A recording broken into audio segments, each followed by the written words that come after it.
guys, we've had the Austin Grand Prix, and I'm going to go over and rate each and every one of the drivers and how they got on across the whole weekend of the Austin Grand Prix, starting with race winner Max Verstappen. He had a mixed weekend, didn't he? He actually won sprint day pretty comfortably there, but on Friday he actually got it really wrong, didn't he? The first time he was sort of really challenged in qualifying. He made a mistake, started 6th, and eventually he won the race. It wasn't as easy as I expected it to be honest with you. He was really uncomfortable on the hard tyres. He struggled with the brakes. I don't know what the issue was on that, but yeah, bit of a yes, he's won. So it's really hard to do anything when you win, but because he's set the benchmark really so high, when he has a bit of a scruffy session, it scrutinised that little bit more, wasn't it? And that's really where, you know, the pressure was on qualifying on Friday, and that's where he made that mistake and made his race a lot harder for him. Otherwise, I think had he been in first place, I think he would have had a fairly comfortable race win. That battle through P6 to get into the win, that made it a lot closer with Lewis Hamilton at the end.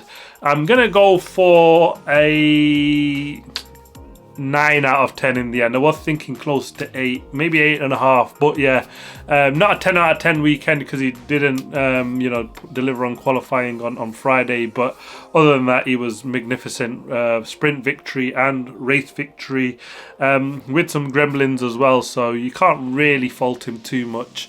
And then I'm going to go on to Sergio Perez. I'm going to do this in team order this weekend. For this weekend, he started the race 9th. He's finished 5th, but he really struggled, didn't he, in a car that was so much faster down that straight with the DRS, as we've seen with Max Verstappen. He really struggled to get past the Ferraris, and he struggled in both qualifying sessions. He struggled on sprint day.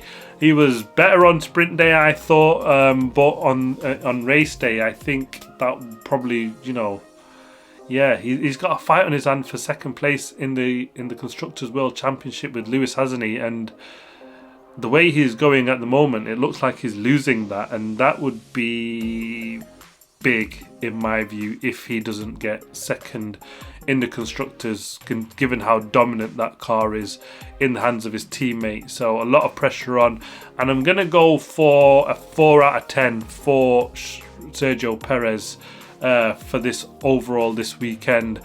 Then comes Charles Leclerc, and this is difficult, isn't it? Because actually Friday qualifying was absolutely mega. A pole position start for him. His sprint day was good also, wasn't it? But it was the race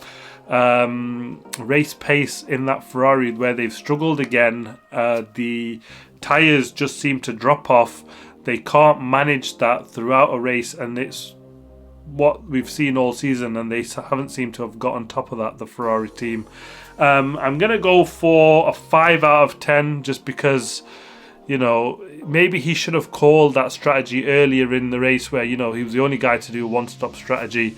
And he should have probably called that and said, look, this is not working, guys. We need to switch. I'm sure Carlos, when we've seen him on the team radio, be more aggressive and give more direction to the team and say, look, this is where we're going. Be more definitive. Even on the radio, we were saying, look, let's be clear. How many more laps do you want me to go on these tyres? That's the kind of way. Give me a number. That's what Carlos Sainz did. And I don't see Leclerc doing that. Maybe he needs to be a bit more assertive on team radio and say, look, this is what's happening. I'm in the car. This is what I'm driving. Yes, they don't get the complete overall picture and he relies on his team. But yeah, that's something that Charles probably needs to work on. And a 4 out of 10 for him for this weekend. Carlos Sainz, he started 4th, finished 4th. Difficult one, isn't it? He beat and held off Sergio Perez, so that was, pretty well done from him. Again, the car was just not quick in race conditions at all. But he beats his teammate in the race. and I guess that's all he can go up against. I'm going to go for a 6 out of 10 for Carlos Sainz for this weekend. Then comes Lewis Hamilton. He started the race third, finished second, same in sprint, a P2 finish, and actually he was absolutely on it, wasn't it? That strategy call in the first stint to stay out just that probably lap longer, where he lost out a couple of seconds to Max Verstappen and Lando Norris. I think that probably cost him, but maybe that's what he needed to go. You know, he probably needed a lap in that, or two in that stint, and a lap extra in the stint after to then go on to the mediums and have that offset to try and catch Verstappen. And so it's hard sort of to get that balance right of when to pit, and it's easy to say afterwards, isn't it? But I think that probably cost him a decent chance of a win, because he came really, really close at the end. And when you come that close, I think you'll just be a bit disappointed. But yeah, the spring in his step, Lewis, he was absolutely on it after the disappointment of Qatar. I'm going to go for a 10 out of 10 for Lewis Hamilton this weekend. He was really back on it in every session, wasn't he? Hammered his teammate.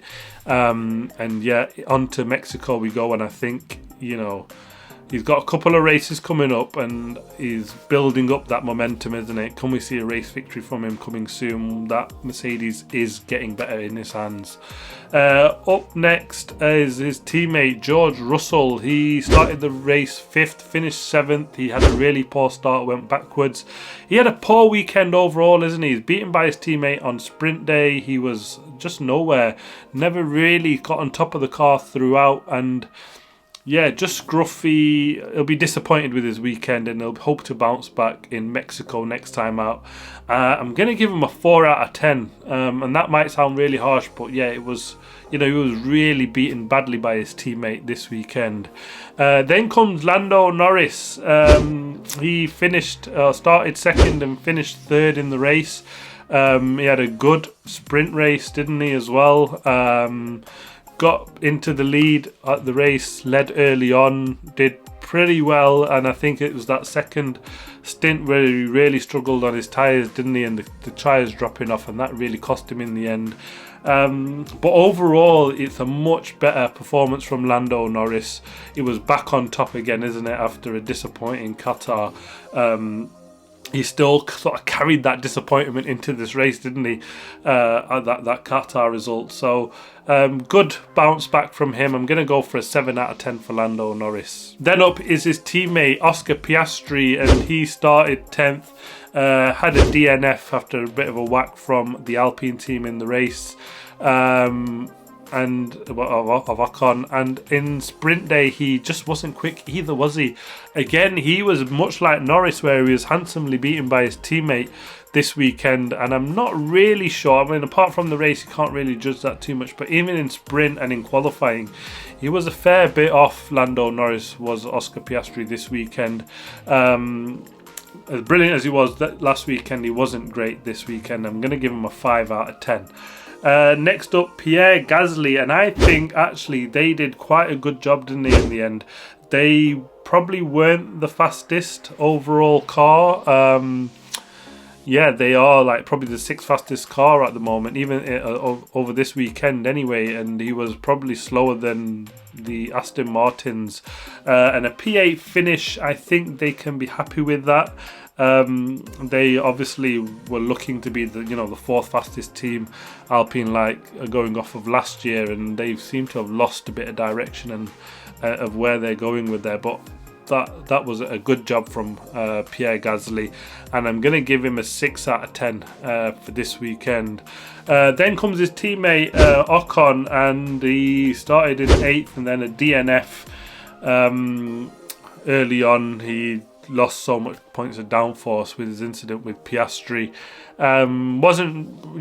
He went into him, wasn't he, really? So probably more to blame than Oscar, given that he was a car behind. It's hard to rate, isn't it, when they do that in the race? And he had a decent sprint. I'm going to give him a 5 out of 10, Ocon, for this weekend. Then comes Fernando Alonso. He had a pit lane start. He had a really poor sprint day. Poor qualifying, started in the pit lane. I think they did setup changes. they had issues with the brakes, didn't they? And I think that was the key. He ran the old car, and actually he was performing much better than Stroll, wasn't he? Well into the points, nearly one of the fastest drivers on the track at one point, but then the issue with reliability, some issue with the floor, and that really cost him, which would have been an absolutely brilliant result. And up until that point, I would give him a 7 out of 10, Fernando Alonso, but the sprint race wasn't great. And just to judge him on the bit that we've seen in the race is really, really difficult. But I'm going to go for a 7 out of 10 just because I think he was brilliant in the race, and I really did enjoy him coming from the pit lane through into points. And yeah, he was absolutely on it, wasn't he? Then his teammate Lance Stroll, another pit lane start and P9 finish for him. He had the newest spec car, much better from Lance Stroll. Really a performance that he needed. And can he now build on this? We've said this once before, where he had a decent race result and he then kind of dropped off again. He needs to keep his head this time round. Got 4 races to the end of the season now, and he needs to show that he deserves this seat. I think he's got enough in him, but he's just had so many poor races for so long that, you know, when we get a good one, this, like, maybe we're reading too much. This is probably where he should be at. But I'm going to give him a 9 out of 10 because actually I think I have hammered him when he's done poor over the races, race weekends, and this was much better from him. So yeah, 9 out of 10 for Lance Stroll. Then comes Kevin Magnussen. Again, he had a pit lane start. They did setup changes in that Haas car. They have just been disappointing. That big aero package, did they get it wrong? It probably did. Having, you know, just one practice session to try and get that car set up to the track, and it all being new and not sure how that'll correlate. They'll go away really disappointed that hasn't really just hit the ground running and they smashed it. Next time out in Mexico, they'll have obviously the 3 practice sessions to try and nail down that car. But yeah, pit lane start and a P16 finish for Kevin Magnussen. I'm going to give him a 5 out of 10 for this weekend. Then comes Nico Hülkenberg, again another pit lane start. He was much better in sprint and better than his teammate in the race also. A P13 finish. I'm going to go for a 6 out of 10 for him. Yeah, I think that's fair, that. And Daniel Ricciardo, on his return to Formula 1, he had a really decent sprint race, didn't he? But then in the race, I'm not sure what happened. He really struggled, ran at the back at the end. Not sure if it was, you know, struggling with his hand or was it just car issues, but yeah, he'll be disappointed with that, wasn't he? His teammate gets points and he comes home last of the runners. I'm going to go for a 5 out of 10 for Daniel Ricciardo. Then his teammate Yuki Tsunoda started 11th, a P10 finish with the fastest lap, so an extra point for him. Well done to him. 2 points for the Alpha Tauri team who've really struggled. They are in a battle with Haas. I'm not sure they'll catch Williams, but you know, if they keep picking up points like this, potentially the pair of him and Daniel Ricciardo, if they both get it right, you know, could then mount some sort of challenge for that. I don't think they've got enough races left, but what a brilliant job from him. He was really happy with that, wasn't he? I'm going to go for an 8 out of 10 for Yuki. And then Valtteri Bottas. Yeah, I really hyped him up, didn't I, ahead of this weekend. He was my one to watch surprise driver, and he was surprisingly poor, wasn't he? Yeah, just nowhere, wasn't he? Finished 14th, started 13th in the sprint. They were at the back again, and yeah, just didn't really make an impression on the race at any point. A 5 out of 10 for Valtteri. His teammate Zhou Guanyu started 12th, finished 15th, beaten by his teammate. Wasn't great in the sprint also. Again, they really struggled this weekend, so 5 out of 10 for Zhou Guanyu also. Then comes to the Williams pair, and Alex Albon. He had a fantastic sprint race, wasn't he? Just missed out by 0.3 of a second for a point. In the race as well, he just wasn't fast enough, was he? Unfortunately, did a good job, but got a 5-second penalty for track limits. I don't think he was still about 15 seconds off of 10th place anyways. It was, even before that penalty, he wasn't really ever looking like he was going to be in for a battle there. So 6 out of 10 for Alex. Logan Sargent, actually, I think he had a much better race. He was poor in the sprint day, he ran back at the back, but you know, not great there, but much better in the race. He finished just 1.2 seconds off his teammate. In 12th place did Logan Sargent, and this is probably much more of what the Williams want to be seeing, don't they? Running a lot closer to Alex, and yeah, they weren't in the fight for any points this weekend, but you know, when they are, and you can keep that up and keep that gap to Albon, you know, when Albon scores, you know, P7/8, you know, he could potentially be in a P9 or a P10 and potentially nick a point. He's still to get a point this season. There's still 4 races left for him to do that, but this is, you know, a really good start, a home race. A P12 finish is, you know, he's out of the points, but much better. I'm going to give him a 7 out of 10, just because I think it's a bigger performance jump from him to be closer to Alex Albon, and that's why I'm just giving him a slightly better rating there. But yeah, there we go. A top 3. I got 3 of the right drivers, didn't I, in the top 3? Max, Norris and Hamilton.